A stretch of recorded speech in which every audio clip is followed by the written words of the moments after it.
Hello and welcome back to week 3. As you can probably tell, I've not left this till the very last minute of the day, which is number 1, brilliant. So we're, improving there. And number 2, I actually am really looking forward to this week and recording this content, which is also great.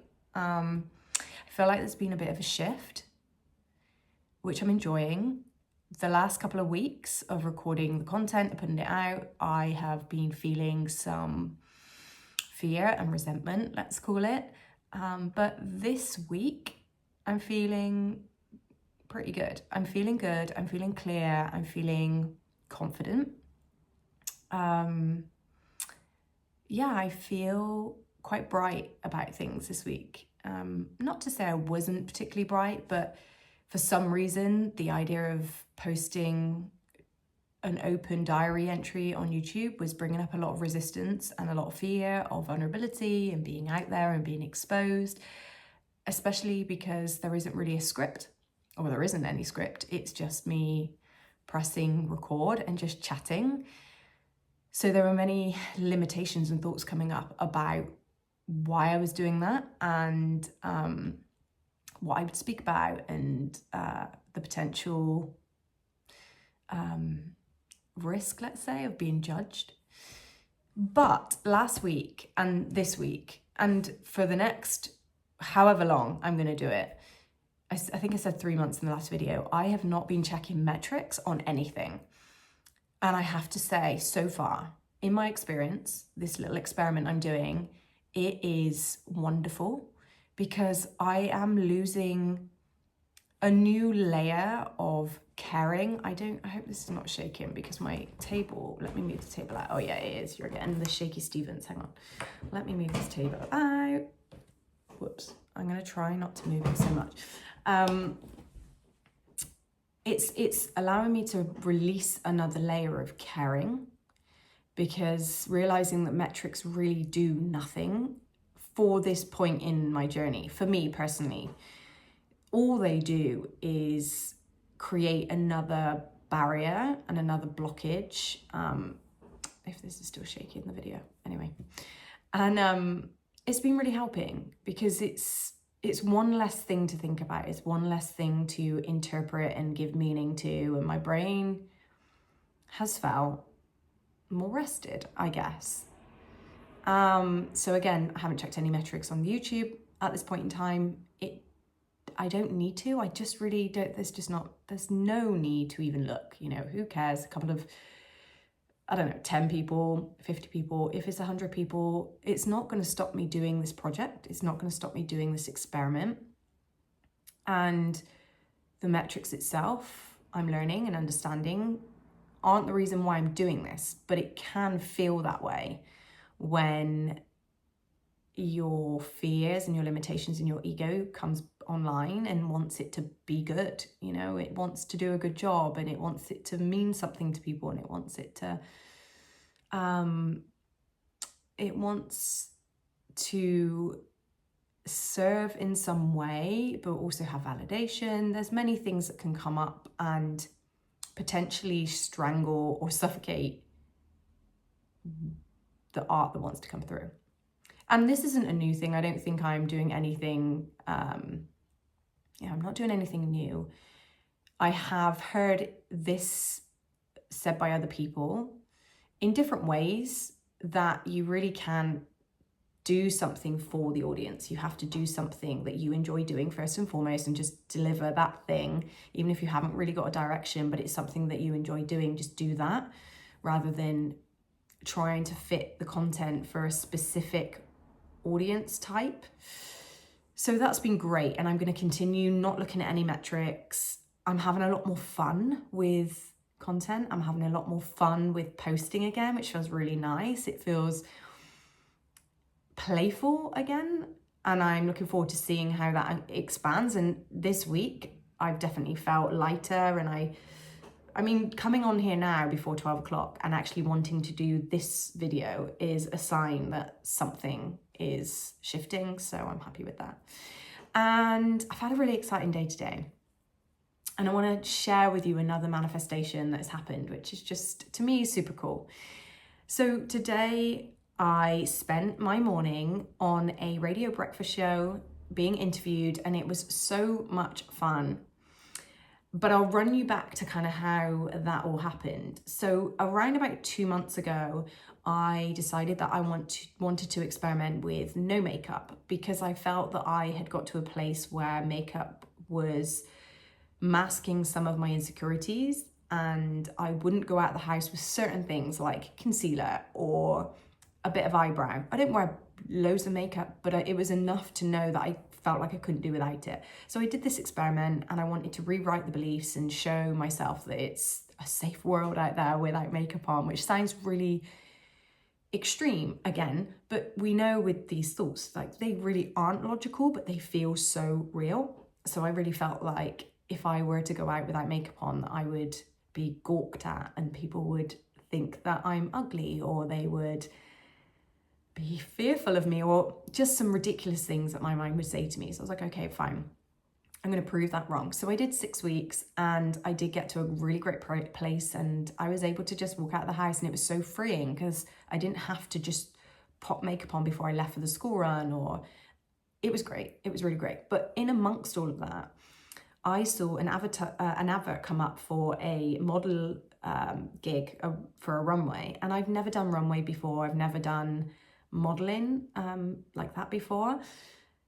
And so I didn't really know what made me apply, really. And it was very much done in a guided force. I almost applied and then only realized after that I had applied, but I didn't put much effort into the application. I sent a quick picture of me in the mirror of myself in the mirror, so you could see my phone. I really put a little effort into it. Didn't think I was going to get it. It just, all of a sudden, the kind of impulse came through, and before I knew it, I had like done the application. So I then got an email to say, we would love to have you in for the casting. And at this point, I'm like, okay, still didn't think I was going to get it. Went to the casting, thought I completely messed it up, because the song choice that they picked had no beat, or what I thought, it didn't really have a beat. It was like slow, spooky kind of music. And so like the walk was so slow, whereas I was kind of envisioning like a strut, and I can do that. You know, I've had a strut around the club many times. But this was so much slower than what I thought. So I was laughing at myself doing it because I felt like an awkward giraffe. And I just thought, you know what? You know, I don't think I got it. Anyway, a week later, they said, we would love to offer it to you. We absolutely loved you. And I was very shocked at this point. Like, okay, that was the test for me, though, was to go without makeup. So I was like, if I get the casting, I am going to go with no makeup, which I know you're supposed to do in castings, but I think makeup for me personally was all about presenting yourself, looking polished, and, you know, all about appearance. So go into something that is also about appearance. I felt like I wanted to put makeup on, but I was like, nope, you know, I'm going to go with what I've set out to do. I love doing these little experiments with myself, because I'm able to kind of rewrite my patterning and my conditioning in a really condensed container, because it's like focused in this experiment of mine. And it also, when I say experiment to myself, it's like, it feels like it's got more of a relaxed feel to it. It's not like, okay, we are going to change. You have to change. It's like, let's just have a go, you know, like, let's just see what it's like to not wear makeup. You can put it back on if you don't like it. Let's experiment with it for a week. And then that ended up being 6 weeks. So I went with no makeup, and I was like, oh my God, this feels so awkward. Like, I just really want to put something on, but I didn't. I got the gig. And then when I got it, I thought to myself, I really need to do some research and look into this properly, because I had not done anything. So I started looking up the stylist, and I noticed that she was a host of this radio station. And as soon as I read that, something inside me, like a bout of excitement again, like that message from guidance of like, pay attention, you know, like excitement, heightened awareness, but in a really nice way. And so when I read it, I was like, that sounds really cool. Like that sounds like something I'd like to experience. I've never thought of it before. So I wrote it down on a Post-it note, and I said, I will be on Ujima Radio in 3 months' time. And I just put it up on my Kanban board.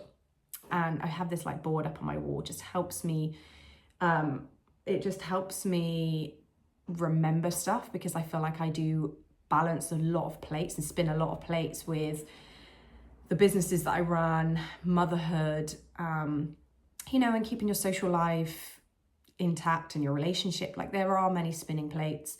So I have this Kanban board on my wall where I can just write stuff down on a post-it note and put it up so I just don't forget it. I still do forget stuff, but anyway.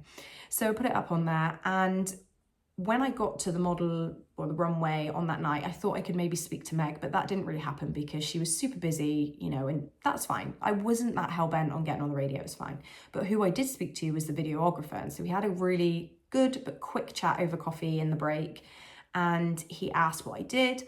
And he said he also has a breakfast show on this radio station, and that maybe if I would like to come on at some point. And I was obviously like, yeah, I would love that. But again, the night was really busy, didn't think anything of it.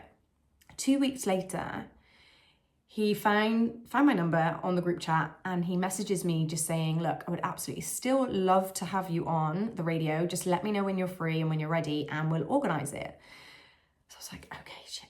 You know, like, the manifestation is happening, and not in 3 months, it's happening in like 2 weeks. And so I wrote back and said, I would love to, but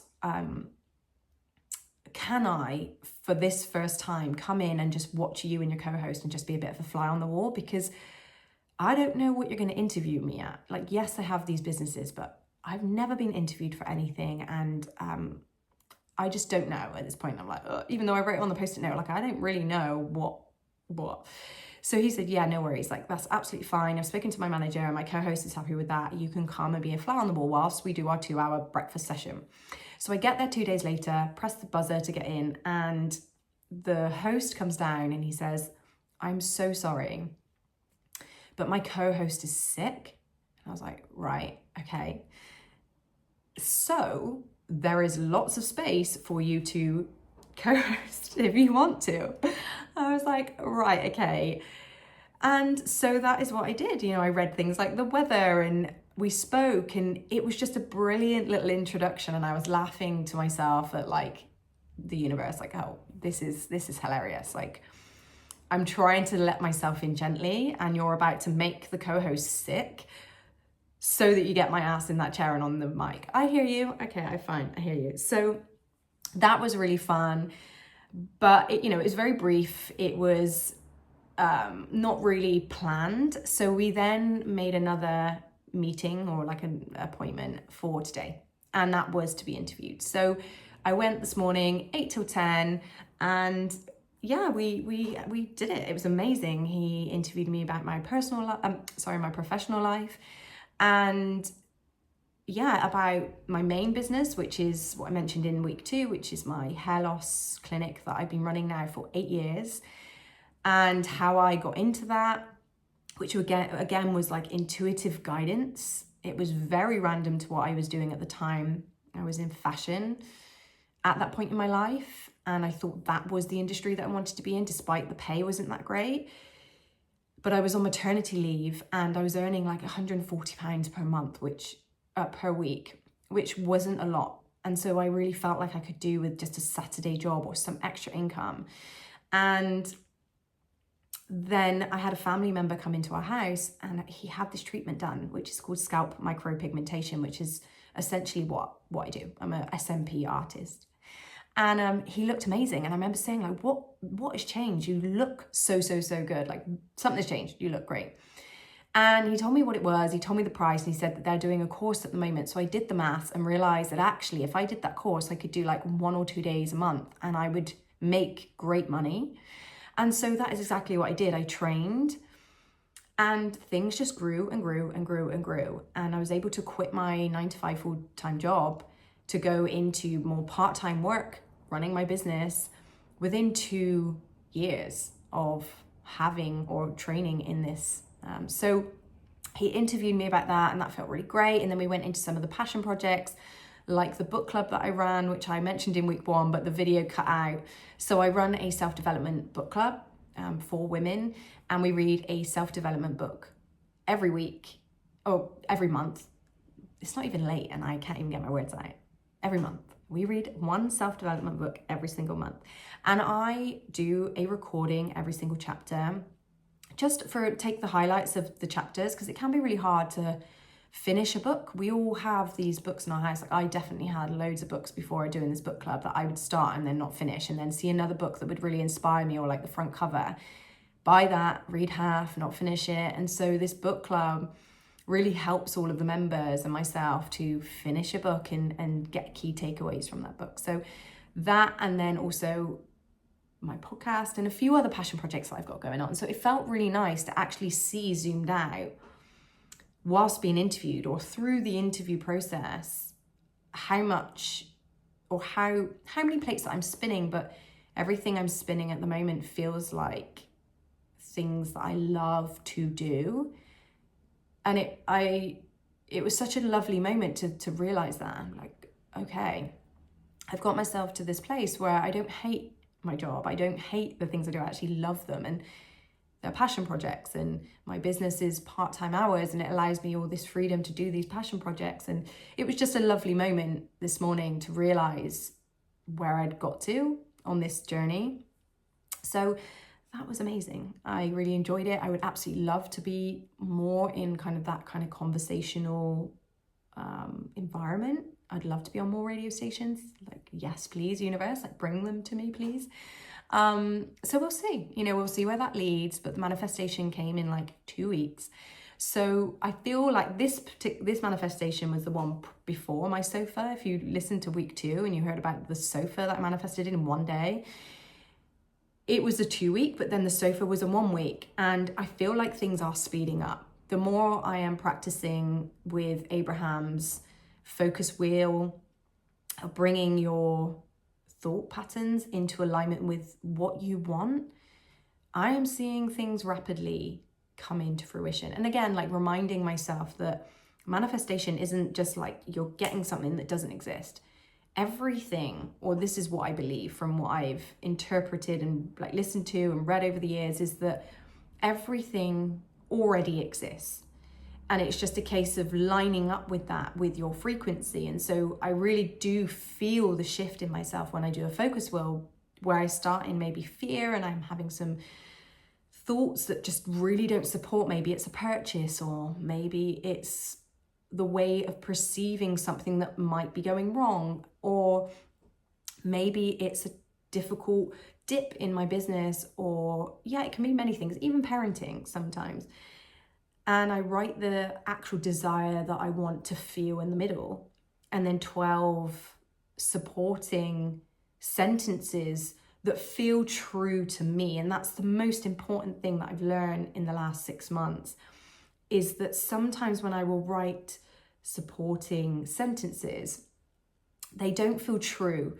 So they might feel like I'm trying to put it on again. So it might be like, let's just say with my sofas, with my sofa as an example, I might say,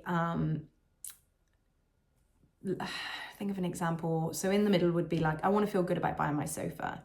And I might say something like, I have enough money. That doesn't feel like a softener. It feels too resistant, because my brain is like, well, we're fearing that we don't have enough money. What if our car breaks down? What if we needed it for this? What if, some of your clients cancel?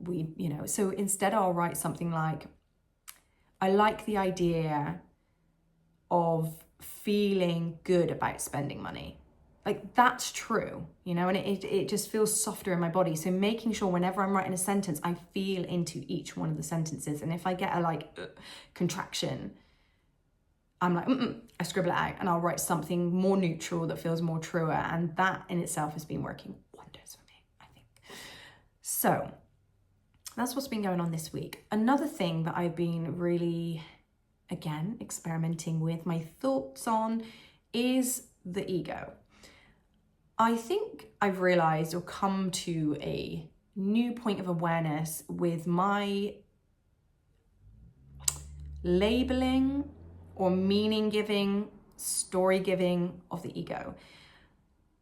The ego has many different interpretations, and I think I have interpreted the ego as quite bad and quite a negative thing, and something to dissolve and something to overcome and something that's trying to stop me. And whereas I think I would like to choose to see the ego differently from now on, or experiment with that. And what I mean by that is, over the years, as I've been absorbing and consuming content that I love from people like Abraham Hicks, or I'm currently reading a book called A Course in Miracles, which I am really enjoying, or Bashar or Dr. Joe Dispenza, I'm noticing that there is a slight different framework that they put the ego in, and the majority of them give it this really negative personality, let's say. And so I think in my head I've started to see the ego as like an entity, whereas, and I think a lot of it is coming from A Course in Miracles, because it really is it talks a lot about the ego, because it believes the ego is the false self, or like the ego believes in separation, it's the illusion of separation. And I agree with that to some extent. But when I was meditating the other night, after listening to an Abraham Hicks video on someone coming up to ask about the ego, and she doesn't really teach ego. Abraham teaches, you're either in resistance or you're either in allowing, or in, resistance and misalignment, basically, rather than the term ego. And previous videos that I've watched with Bashar, he talks about the ego in more of a neutral sense, that, it is your apparatus. He calls it the diving mask that you need to be in this world. You need it to be in this world. It is a focus mechanism. So in this meditation, I was like, okay, I was thinking about the ego, and this is not really a new concept that came to me, but the visual came so clearly that I was able to potentially choose another meaning for the ego, which I think will support this journey that I'm on now better. And what it was essentially me watching like this character almost like down but in front of me. I was the gamer. I was playing the game, and this character, almost like Grand Theft Auto. It was very, very similar to that.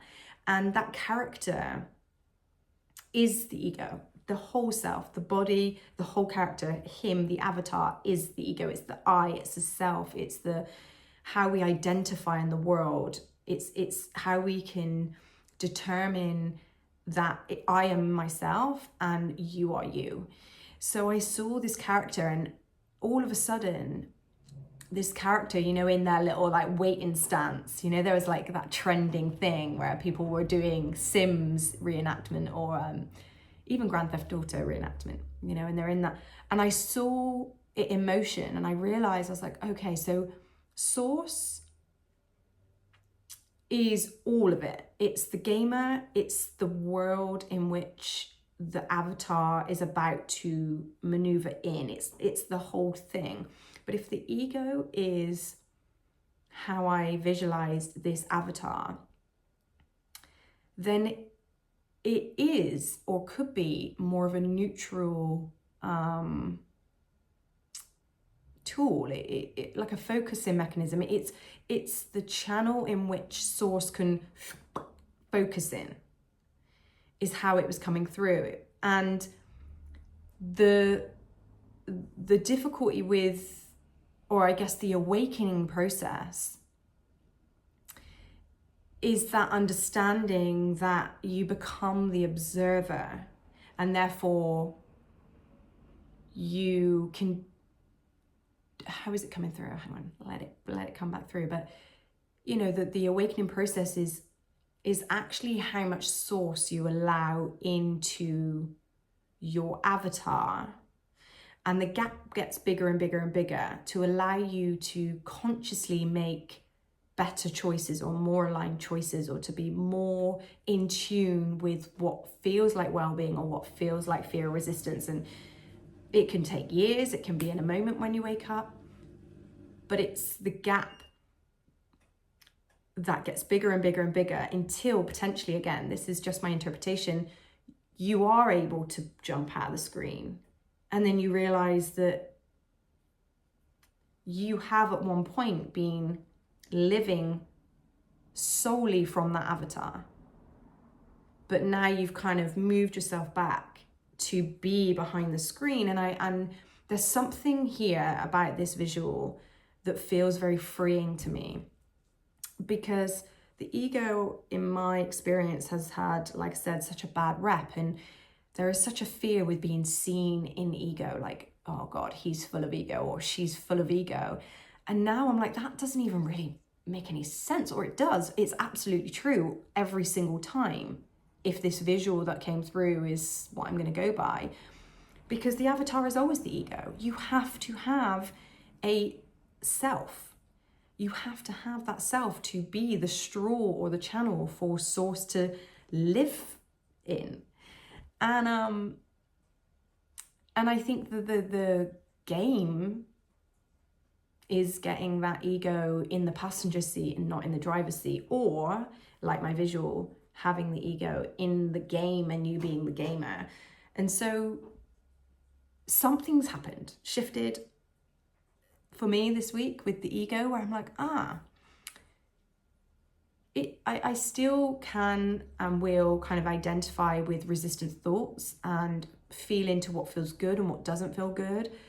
But I think I'm dissolving a layer of, again, caring of what people perceive as being the ego. Because the reason why this really matters to me and my art form and this is that I will often stop-start because I'm consistently spiritually analyzing myself, and it becomes exhausting. I wonder, I'm like, is this from ego or is this pure? And I do really try and feel into both of them, but I would really like to not even have the word at the moment. Like, wonder what it would be like just to get rid of the word ego and just know that what tends to feel good. Like, I trust myself enough at this point, I think, no, I do, to know what truly feels good to me. I know I'm a good person. I mean well, like my intentions are so good and pure, and I felt like I have worked on myself, or I've unpicked and I understand myself at a level. There's still loads to unpick, and me in a year's time will probably cringe at this version of me now and go, oh my God, like, what the hell the fuck is she talking about? Like, what? But I'm going to add another experiment in because, I like experiments. And I'm just going to let the word ego go, or just let it mean this hollow avatar. This hollow avatar as much as I can, and just see what that does. Does it allow me to be more playful and be more fun in the game? Does it give me the ability to realize that when I was in the character, like fully in the character, before I learned about Source or started to believe that there's something bigger and that, there is a consciousness and a universe, and, and we are looking through the eyes of Source, like before all of that, I truly believed that the world I was experiencing was the world to me. Whereas through this analogy and through what I've been learning over the last few years, it's like I'm understanding that it's created from you. So to my little brain, I'm not gonna put my brain down, but to myself right now, this seems to make some sense. I'm gonna enjoy playing around with this, and it feels quite nice to detach from like the fear of being like, oh, I don't want to be seen in my ego, or like people are gonna think, if I'm confident, then gosh, she's full of ego, or because there's like a part of me that just wants to have a lot of fun, and I do have a lot of fun, but I do think there's a part of me that is a little bit apprehensive, a bit apprehensive to be that there's like a little piece here, I would say, like it feels here, that's apprehensive to like come out, because it's quite a confident, playful side of me who's sure, but the fearful side is like, what if that's ego, and if you let that bit out, what if everyone hates you because you're in this bit that's like too much of you? And so like, let's keep it back, you know, like let's not let that bit out. You can let all your other bits out that are acceptable and, you know, not too confident or not too whatever. But this particular part, Whereas now I'm like, hey, the avatar's the ego. I'm going to be ego 24/7 because we need an ego to live. It's this breathing apparatus. It is my avatar in my game. And if I want, I can select him and tell him that he's going to go and public speak on a stage, you know, and then, you know, I'll get him to steal someone's car. I'm obviously not going to steal someone's car in real life, but, and just go and do the thing. Like, having that view, would it change? Would it help with my fears? Would it help with my limitations? Who knows? I'm going to try. So that's been my week. Yeah, week 3. Is it week 3? Yeah, week 3 out of 6 months of me just coming on here and just telling you about my week. So I will see you all for week 4. And if you've landed and you're new, then welcome to this ramble of me experiencing life and trying to make it not mean anything, but also mean something that supports me. Yeah, and if you're tuning in and you've watched week 1 and 2, then welcome back. And thank you for watching. I will see you for week 4. Bye, guys.